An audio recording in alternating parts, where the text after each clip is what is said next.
Hi, everyone. Thank you for joining me today for the UGASPA webinar on presentation skills.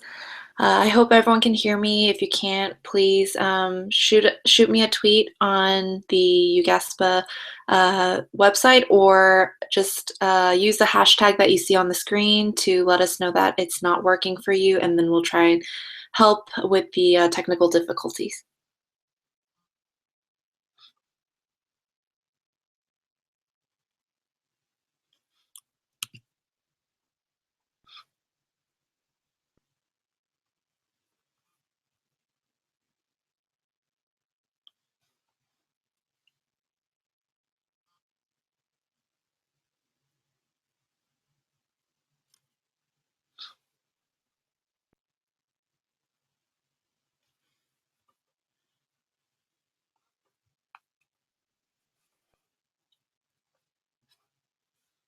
Okay, again, thank you so much for joining me today to learn more about improving your presentation skills.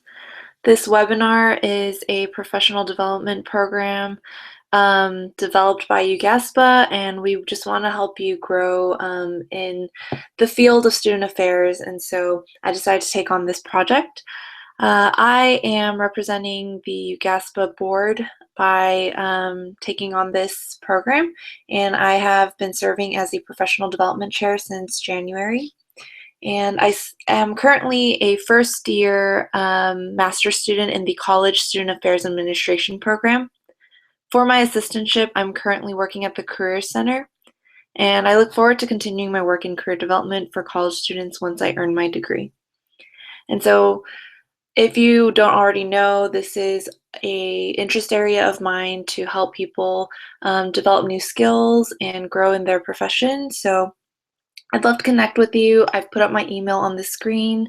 If you want to shoot me a message, feel free at any time. I'd be happy to connect with you all.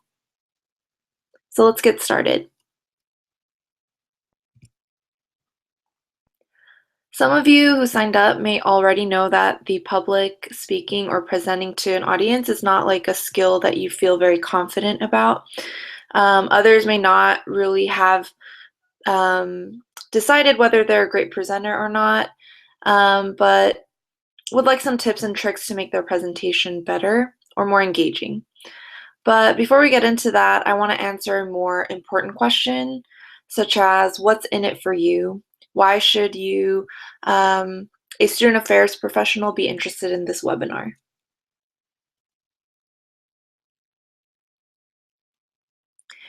Generally speaking, student affairs professionals participate in many presentations throughout their career. Whether it's a training, workshop, or conference, there are several opportunities for a practitioner to lead a presentation and share a message. And the message can be more informative, like in a training, or it can be a call for action. Your goal might be to inspire others to change or improve how they work, how they interact with students. So there are multiple opportunities for student affairs professionals to speak in front of an audience. What I hope you'll gain from this presentation is how to engage with your audience and connect with them so that your message does in fact get across.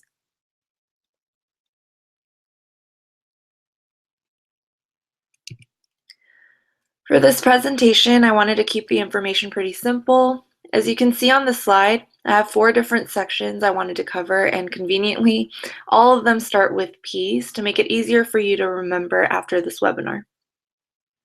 Towards the end, I want to share a website I found during my research with more helpful guidelines you can use when you prepare to speak in public.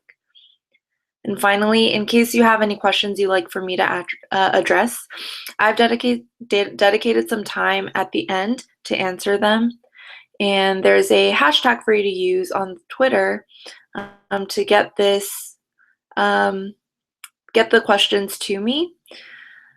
The hashtag actually has been updated. It's UGASPA Webinar 2016. So it's missing the 20 right now on the screen, but make sure to use the 20 when you use Twitter so that I can get to the questions.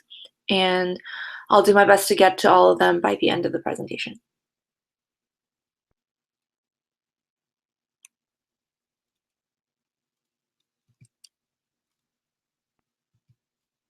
So there's a lot of information out there regarding presentations, public speaking, or connecting with your audience, etc., etc. My goal, however, is to cut through all the noise and make this less of an overwhelming process, maybe even an enjoyable experience for you all. So first up is to prepare. A lot of the work is done during the preparation portion when developing a presentation. We're going to dive into the preparation part we're going to divide it into two parts. First, it's focused on your mind, preparing your mind, and then preparing your presentation. So one thing I found during my research is that it's important to take care of your health. Your audience will be able to notice if you haven't been getting a lot of rest, if you're not focused, if your speech is unclear, or if you just look very lethargic. That might be due to because you have a busy schedule, or you haven't been getting proper sleep or eating healthy, or even getting exercise. So make sure that you're taking care of your health, both physically and mentally, just to prepare yourself for speaking in front of someone or a group of people. Altering your outlook. So there's an instance where people start wondering why are people coming to this presentation, or why do they care, or they start kind of panicking and have like a negative view about presenting to an audience. And usually people get pretty anxious about speaking in public. But there is a way to alter your outlook when it comes to presentations. Instead of thinking about how it can be nerve-wracking to speak in front of people, you might want to change it as I get to share a message that I'm passionate about with a ton of people at one time. You get to reach with a group of people rather than looking at it negatively as a scary, difficult process.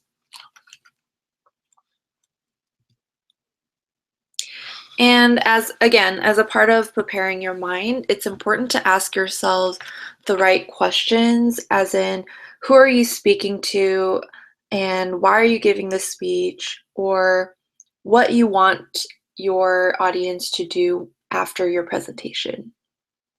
Which leads me to the next part. These questions that I just mentioned will be important when you begin to prepare your presentation. Like I said, you want to ask yourself who you're speaking to, or what is your who are your who's in your audience. So you want to be considerate about the people that are joining your presentation, and trying to see if they would understand the message that you're trying to get across. In student affairs, we talk about meeting people or meeting students where they are, and we don't want to come into a group of students that are 18 to 22 years old and using very difficult vocabulary, or just reading a research article that they might not be able to process or understand. So it's important, again, to consider who your audience is and altering your message for the audience appropriately.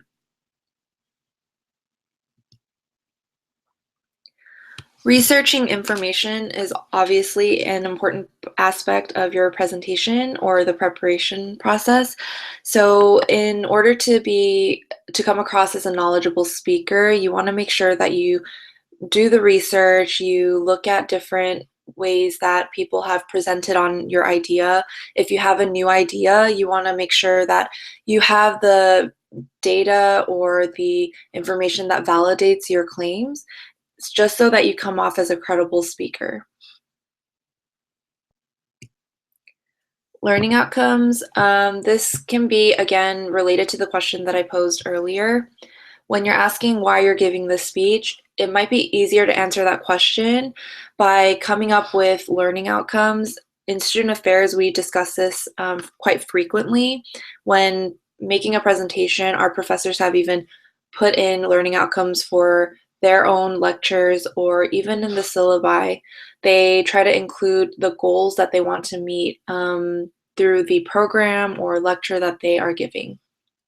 So this might be helpful as you prepare for your presentation. It'll automatically outline what you are going to address in the content and also make you intentional about why you're giving this presentation and what you want to come of it.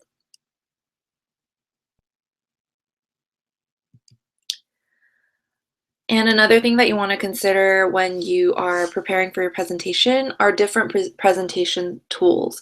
This can be anything from using PowerPoint, which I'm using currently. There's online platforms such as eMaze, Pictochart, or Prezi. You want to research what tools or resources you want to use and what you're comfortable presenting with. People get very caught up in just making sure that they have a very visually engaging presentation, but forget to focus on the content, or they might even get frustrated because they don't know how to use the platform. So keep that in mind as you explore different options and use it to help boost your message.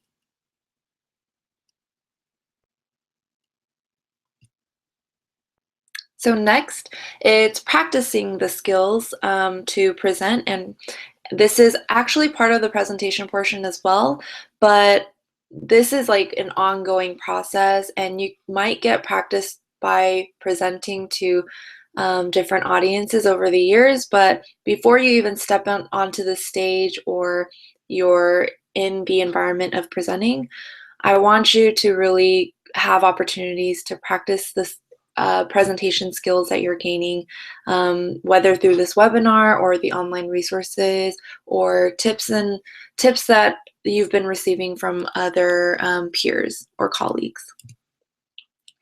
First, I think it's helpful to record yourself. I've tried this for this webinar, and it's very tricky, to be honest, to sit yourself down and really trying to view yourself on camera and recording audio and listening to yourself, because we tend to be very critical of ourselves.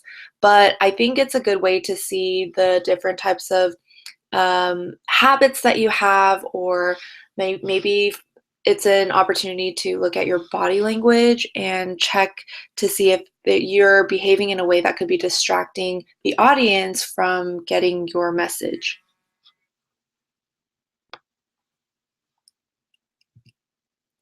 Mind your ums and likes. So this is something that I'm still working on, as you can probably tell, but there are apps online that I found during my research that you can use to count your ums and likes. And it's been really funny just hearing my colleagues present and then hearing myself present through my recordings, because I'm noticing how many filler words I use instead of actually pausing, which I try to tell people that it's okay to pause. Sometimes it might be more impactful to pause, and it's better for you to hold off on speaking than like using ums and likes to fill up the space. This actually takes a lot of practice, so it's okay if you do have to record yourself multiple times, or you can even work with someone to have them literally count or tally up how many times you're saying filler words. But a helpful one that you can use, or a helpful method, is to download an and like counter. I've seen one on iTunes, and again, it's been helpful for me, but it is something that takes a lot of practice, and I'm still working on it. The next thing you should practice is your tone, volume, and speed. So people that get really nervous, sometimes they'll adjust the way they talk and either speak in a very high-pitched or low-pitched voice, or they'll speed up their speech and talk really fast, or some people tend to mumble if they can't think clearly or remember what their speech is, and so it's hard for the audience to keep up if you make these different, I guess, methods in how you present your message.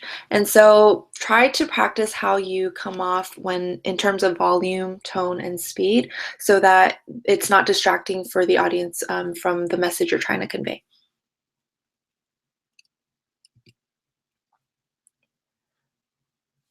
Body language is the next thing that you should practice. Again, there may be things that may distract the audience from your what you're trying to say to them. So I've seen presenters that walk back and forth from the stage, like they love to pace from side to side, and it can be very distracting. And that's the whole goal here. The reason we want you to practice so much is because there is a lot of different types of learners in groups of people, and you want to minimize the number of distractions because attention spans range from like uh, a minute to 2 minutes on average these days. And so doing anything that distracts them visually is even more of a barrier to your content. So make sure that when you do record yourself or practice in front of your colleagues or peers before you present, make sure that you're paying attention to your body language.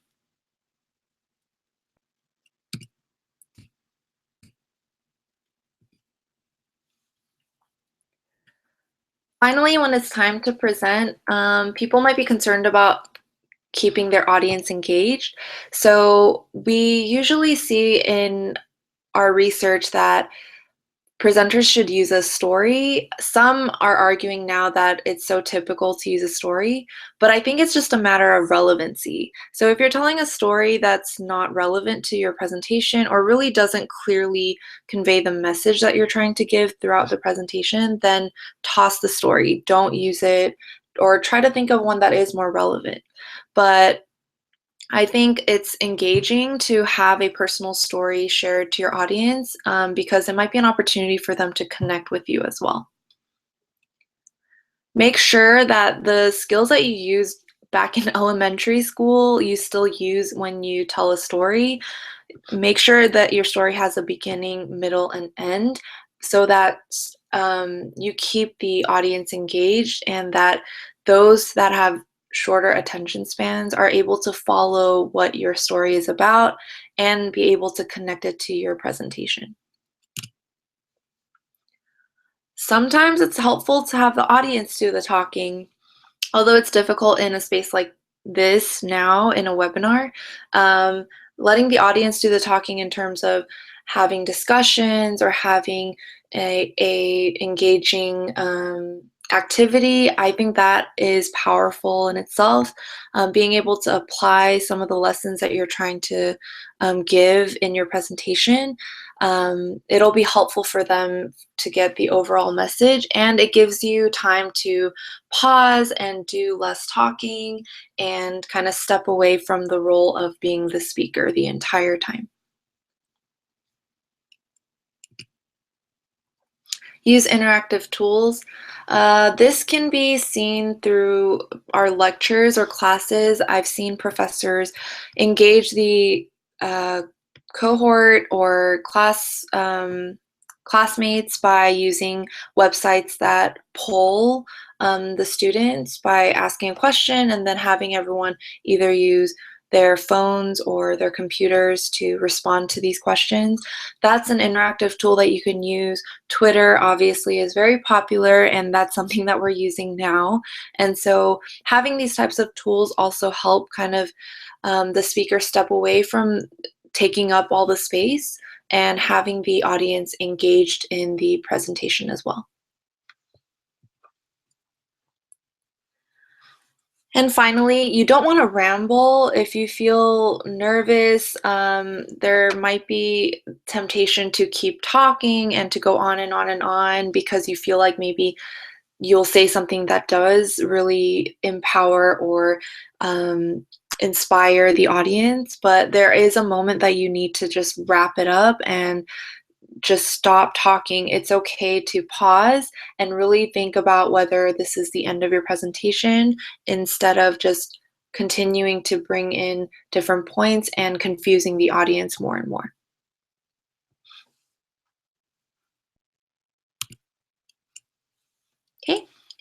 And I hope those tips were helpful. If you want more, I found something on a website that I really utilize when I present to different audiences. And this is an author and speaker. There's a website he gave,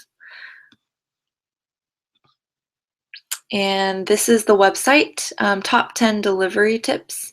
So if you scroll through on this website, and you can see the URL here up top, there's a bunch of tips that you can use in addition to the ones that you learned today through my webinar to make your presentation more engaging.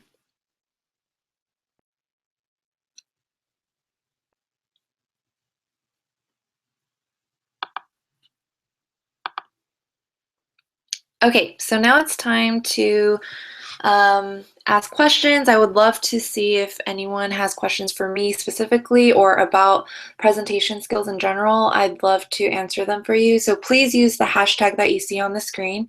It's UGASPA Webinar 2016, and I'll try to get to the questions in a couple minutes.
Okay, so I already have two questions. Please continue to ask questions by using the hashtag, but I'll go ahead and start answering some of these. The first one is from Jana Arnold.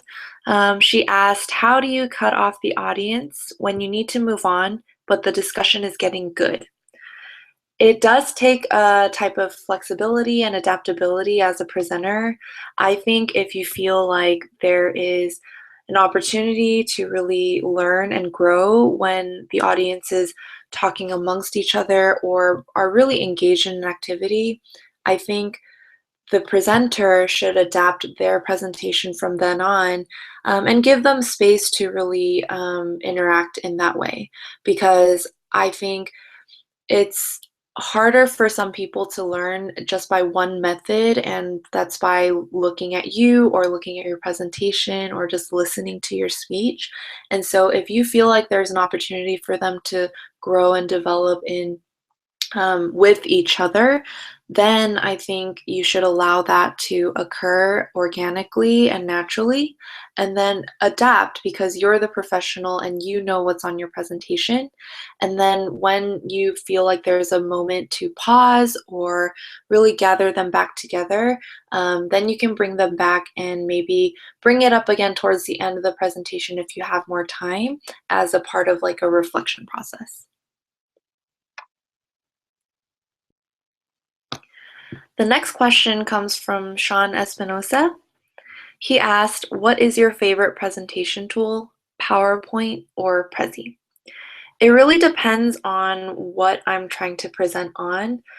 My favorite design wise is actually PictoChart. I really enjoy the flat design that they have, and it's very colorful and there are a lot of options for graphics, and I just like the overall look visually.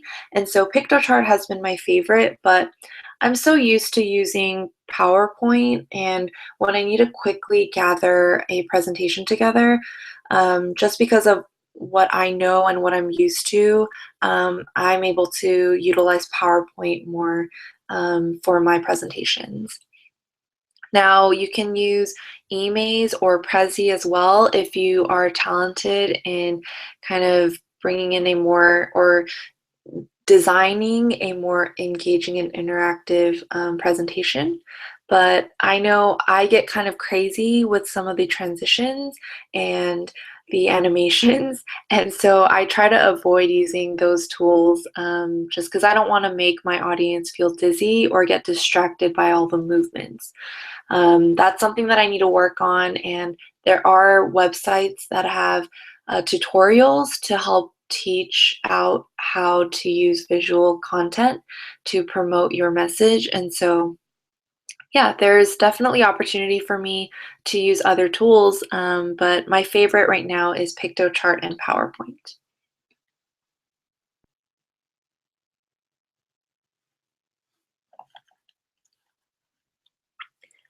So I'm not seeing any new questions, but I'd love to hear your feedback on how this webinar was for you, if it was helpful, or if you have any feedback for me to grow as a professional as well. Please use this UGASPA webinar 2016 hashtag to let me know how I can improve, or if I did something really well, I'd love to hear about it.